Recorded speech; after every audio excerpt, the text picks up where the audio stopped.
पाकिस्तान के मशहूर model star और अदाकार रईद आलम ने मिस्टर यूनिवर्स फैशन मॉडल साल 2023 में गोल्ड मेडल अपने नाम कर लिया, जबकि नासिर खान ने बीच फिजिक में गोल्ड मेडल लिया है और इसमें मास्टर मेन फिजिक में भी कांसी का तमगा अपने नाम कर लिया। ये दोनों हीरोज़ भी आज हमारे मेहमान हैं, तो चलें उनसे बातचीत करते हैं। नासिर साहब ने हमें पहले ज्वाइन किया है, रईद ने भी हमें ज्वाइन कर लिया। अस्सलाम वालेकुम रईद।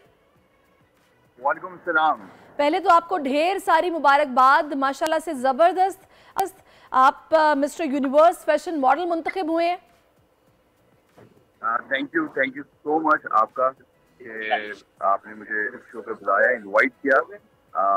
अल्लाह का करम है, अल्लाह ताला का बहुत एहसान है कि मैंने अपने पाकिस्तान का नाम रोशन किया है और पाकिस्तान का परचम जो है वो इतने सारे लोगों के बीच में, इतने सारे मुल्कों के बीच में सरबुलंद किया है। अच्छा, बाय द वे, जब आपको ये अनाउंसमेंट हुआ कि आप जीत गए हैं और आपने परचम बुलंद किया पाकिस्तान का इतने सारे परचमों के दरमियान में, तो उस मोमेंट पे जो आपकी फीलिंग थी, मैं चाहूँगी वो अगर आप थोड़ी एक्सप्रेस करें हमारे सामने तो बड़ा अच्छा लगेगा। हाँ, वैसे तो ये फीलिंग जो है वो आप किसी को एक्सप्रेस कर नहीं सकते। बहुत ही एक यूनिक फीलिंग होती है, आप तसव्वुर भी नहीं कर सकते कि उस वक्त आप फील क्या कर रहे होते। लेकिन जब अनाउंसमेंट हुई कि मैं विन कर गया हूँ, पाकिस्तान विन कर गया है, तो बिलीव मी, आंखों में आंसू थे, क्योंकि कड़ी मेहनत के बाद और इसमें इंटरनेशनल कंपटीशन के अंदर बहुत टफ होता है और बहुत टफ रूटीन के बाद जब आपको कोई गोल अचीव हो जाता है तो इट्स अ ऑनर और अल्लाह का ताला का बहुत शुक्र है। चलें, आपकी रूटीन टफ क्या थी, आपने कैसे मेहनत को अचीव करने के लिए मैं आपसे बिल्कुल बात करूंगी।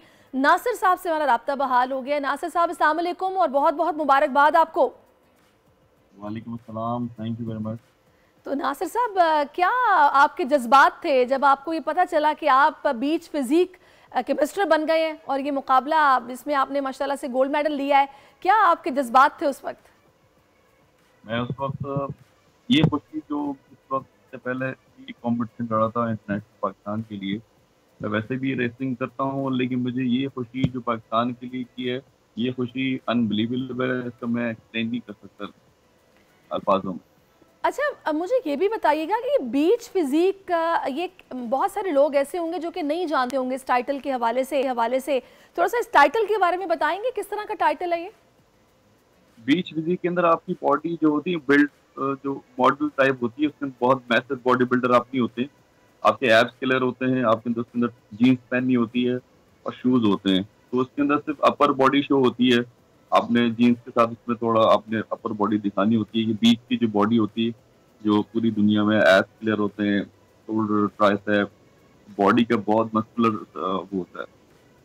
सही। अच्छा, मैं आपसे पूछूंगी कि आपने कितनी मेहनत की बॉडी को ऐसा बनाने में। उससे पहले रईद भी हमारे साथ हैं और वो भी मिस्टर यूनिवर्स हैं।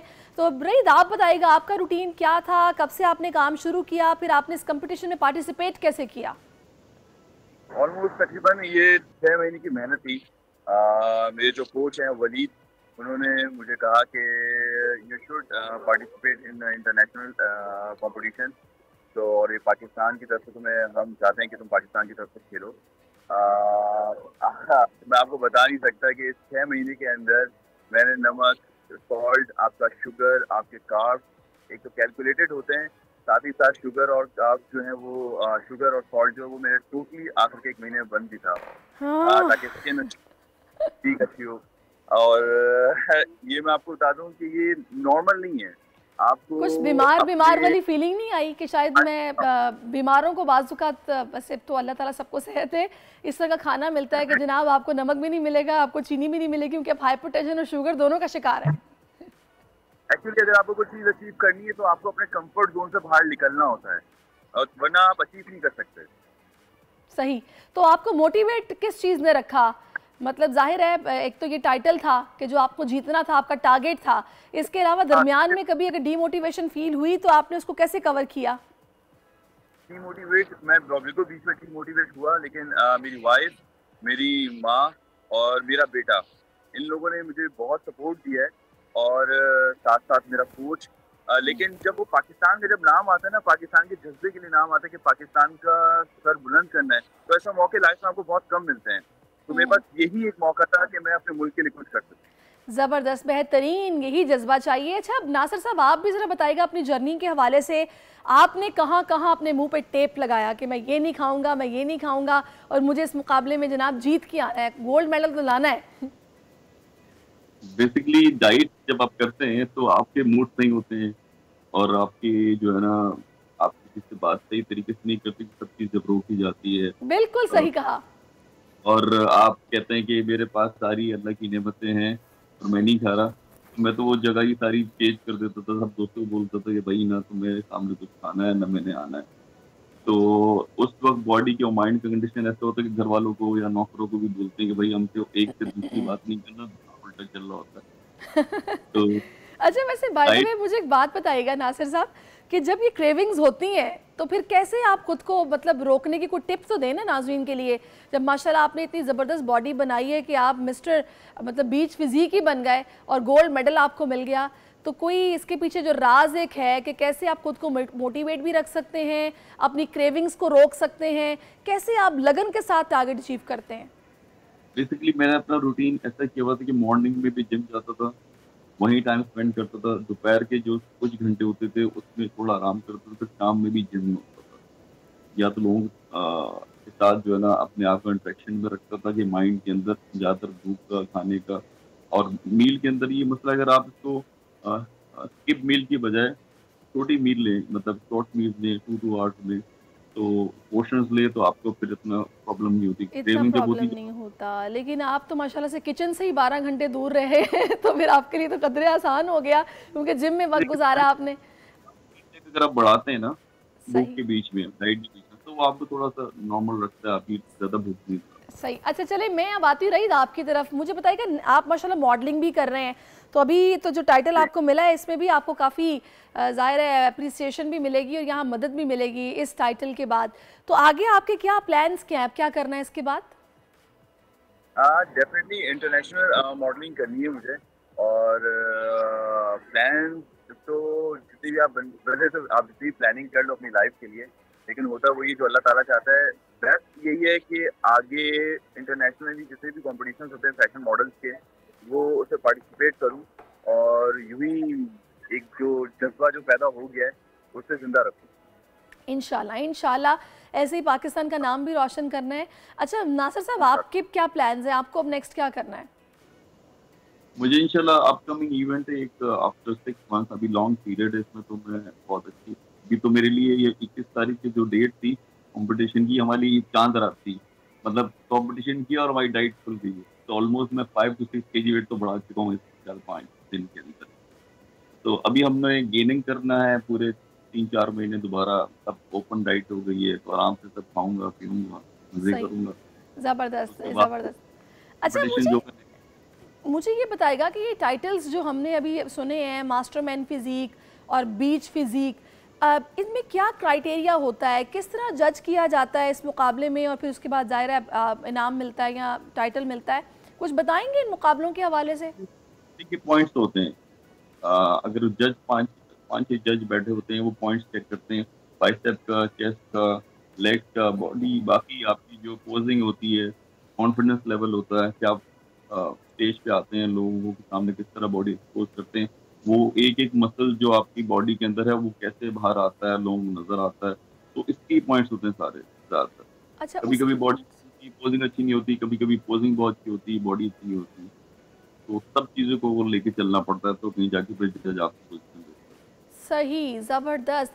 अच्छा मैं रही जब आपकी तरफ आऊँगी, मुझे आप बताएंगे अपने इस कॉन्टेस्ट के हवाले से कि आपके साथ और कौन कौन था और आप लोग जो इतनी मेहनत करते हो इस मुकाबले में क्या क्राइटेरिया होता है, किस तरीके से फैशन मॉडल को चूज़ किया जाता है, उसमें क्या खुसूसियात होनी चाहिए? फैशन मॉडल का क्राइटेरिया डेफिनेटली बहुत ज़्यादा टफ होता है, क्योंकि जब आप बॉडी बिल्डिंग कर रहे होते हो तो उसमें आपकी स्किन काफ़ी डैमेज होती है, आपके फेस काफ़ी अंदर चला जाता है। लेकिन जब आप फैशन मॉडलिंग कर रहे हो, फैशन मॉडल के लिए पार्टिसिपेट करते हो, तो आपकी फिजिक तो डेफिनेटली अच्छी होनी चाहिए। आपके एब्स कौन क्लियर कौन होने सा चाहिए, मसल प्रोमिनेंट होना चाहिए? आपके हाँ बिल्कुल, आपका फैट परसेंटेज बहुत कम होना चाहिए, लेकिन साथ ही साथ आपके स्किन, आपके हेयर, आपके लुक्स, ये सब कुछ आपके फ्रेशनेस, आपका ये कंप्लीट होना चाहिए, क्योंकि फैशन मॉडल एक कंप्लीट पैकेज होता है। सर के बाल से लेकर पाँव के नाखून तक आपको लगे कि आपके सामने कोई मॉडल रिप्रेजेंट कर रहा है अपने मुल्क को और अपने फैशन को। अच्छा, थोड़ा सा मुझे बताइएगा डाइट प्लान आप लोग क्या फॉलो करते हैं, और मतलब इस मुकाबले से पहले जो मतलब कुछ घंटे होते हैं क्या उसमें, मैंने अक्सर देखा है कि मॉडल्स को जनाब हम ये तो बिल्कुल छोड़ देते हैं, हम सिर्फ पानी पी के जाते हैं कि हमें मसल्स दिखाने होते हैं, बॉडी दिखानी होती है, कुछ बताएंगे? पानी ड्रॉप हो जाता है, आखिर के 2 दिन पानी ड्रॉप होता है, बिल्कुल नहीं पी सकते आप पानी। सही।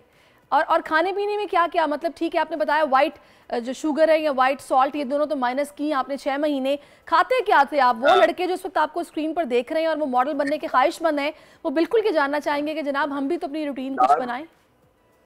लास्ट के 3 महीने जो थे वो बिल्कुल कैलकुलेटेड था, 400 ग्राम चिकन से, और आपके अगर राइस जो मैं 3 महीने पहले जो मैंने स्टार्ट किया था, राइस जो लेता था वो 200 ग्राम राइस लेता था, वेजीज लेता था साथ साथ, और कोशिश करता था विटामिन सी का यूज़ रखूं ताकि फेस मेरे डल ना हो, स्किन मेरी ख़राब ना हो, और साथ ही साथ आपकी नींद बहुत ज़रूरी है। नींद आपको, आपकी बॉडी का रेस्ट, आपका 8 घंटे का सोना, आपकी बॉडी को रेस्ट, आपका ऑन टाइम मील लेना, ये सब मैटर करता है। यानी ये कंप्लीट पैकेज होता है। आप इनमें से कोई भी एक चीज़ अगर मिस कर देंगे तो आपकी बॉडी वो रिजल्ट नहीं देगी जो आप चाहते हो, जो एक नीड होती है बॉडी की या आपकी फेस की या फैशनेस की या एक फैशन मॉडल की। सही। अच्छा, हमारे जो प्रोड्यूसर साहब हैं ना, उनको भी बॉडी बिल्डिंग का काफ़ी शौक है, तो उनके दिल में ना बहुत सारे सवालात जो है ना वो उछल के आ रहे हैं। वो ये पूछना चाह रहे हैं आपसे कि फोटोशूट से पहले क्या, मतलब उसमें भी कोई आपका होता है कि जी पानी बंद किया हुआ है, पहले शूट हो जाएगा, बॉडी फैट को कंट्रोल करने के लिए क्या करते हैं? और दूसरा, ये हर साल ये इवेंट होता है, ये भी बताइएगा। जी, ये हर साल, बिल्कुल ये हर साल इवेंट हो रहा है पिछले 2 साल से GPPI, और आपको डिपेंड करता है कि आपकी शूट किस किस्म की है ना। बाज़ औक़ात आपको आपकी बॉडी की नीड होती है, बाज़ औक़ात आपको मोस्ट ऑफ द टाइम आपका बॉडी बिल्कुल स्लिम दिखनी चाहिए जो आप वार्डरोब पहन रहे होते हो। डिपेंड करता है कि आपकी शूट किस नौयत की है। मैं बहुत दफ़ा मैंने अपना वेट गेन भी किया है, बहुत दफ़ा मैं अंडर वेट भी किया हूँ, बीच में भी रहा हूँ। ये डिपेंड करता है कि आप किस कंपटीशन के लिए और किस फोटोशूट के लिए पार्टिसिपेट कर रहे हो। सही। अच्छा नासिर साहब, आपकी तरफ आती हूँ, आप काफ़ी देर से खामोश बैठे हुए, मुझे ज़रा आप अपना भी तो बताइए। वैसे तो कोई भी शौक जो है वो सस्ता नहीं होता, ज़ाहिर है पैसे खर्च करने पड़ते हैं, जिम जाओ, अच्छा डाइट प्लान फॉलो करो, अच्छी खुराक लो। तो मुझे अब ज़रा अपने बारे में बताइएगा कि आप लोग किस तरह तैयारी करते हैं और आपका इसके अलावा जो सोर्स ऑफ इनकम है वो क्या है? मेरा वैसे रेस्टोरेंट का बिजनेस है अपना। बस फिर आप तो शेफ को ऑर्डर कर देते होंगे कि आज मेरे लिए क्या बनेगा डाइट में? एग्जैक्टली मेरे रेस्टोरेंट से डाइट बन के आ जाती थी डेली की। इसमें चिकन होता था, स्टेक होता था, ये बॉइल्ड वेजीज होती थी, और अंडे तो मैं आपको बता नहीं सकता। मेरा भाई बोलता कि तुम इतने अंडे खाते हो, इतने तो सारे होटल वाले नहीं। तो कितने अंडे खाते थे वैसे आप एक दिन में? एक दिन में कभी 3 दर्जन, कभी 2 दर्जन, बस वो उसके साथ में हमारे मेरे 3 दर्जन अंडों की सफेदी, मतलब जर्दी हम नहीं खा सकते, जर्दी तो कोलेस्ट्रॉल होता है, लेकिन एग वाइट हम खाते हैं। अच्छा, एग वाइट 3 दर्जन अंडों का एग वाइट? नहीं, एक साथ नहीं खा सकते, ये डिवाइड होते 6 से कर। 6 सुबह एक्सरसाइज से पहले 4 करने, एक्सरसाइज के बाद फिर 8 करने, फिर दिन में। बस मेरा ख्याल है कि आप रेस्टोरेंट के साथ एक पोल्ट्री फार्म जो है ना वो भी बना लें, क्योंकि ये इतना आसान नहीं होगा। अब तो अंडे भी काफी महंगे हो गए हैं। ऑलमोस्ट 1 kg के बराबर चिकन होती है, वो स्टीम आपको खानी होती है, टिक्के या बारबेक्यू ग्रिल में किसी में। सही। अच्छा नासिर साहब, मुझे असल में आपकी आवाज़ कुछ रुक के आ रही है, दैट्स वाई थोड़ा सा इंटरप्शन भी शायद हो रहा है, उसके लिए मैं माजरत चाहूँगी। ऑफ सीजन जो डाइट आपकी है कि जब आपको पता है आपने किसी मुकाबले में नहीं जाना, तब आप डाइट क्या लेते हैं? तब तो ओपन डाइट होती है, तब तो समझा आप स्विमिंग पूल में कूद गए, तब आप सब कुछ बिरयानी, निहारी, हलीम सब कुछ चलता है। इसमें ज़रा क्लीन ये रखना पड़ता है कि शुगर आप नहीं लें और रोटी नहीं खाएं। इन 2 चीज़ें आपको खराब करती हैं आपकी बॉडी को। सही। तो उसके अलावा चावल वगैरह कुछ भी खाता है नहीं। ठीक है जी, बहुत शुक्रिया नासिर साहब, आपने अपना कीमती वक्त हमें दिया। आपको एक बार फिर से ढेर सारी, मतलब गोल्ड मेडलिस्ट हैं, आपने पाकिस्तान का नाम रोशन किया, पाकिस्तान से बाहर जाकर हीरो हैं आप हमारे।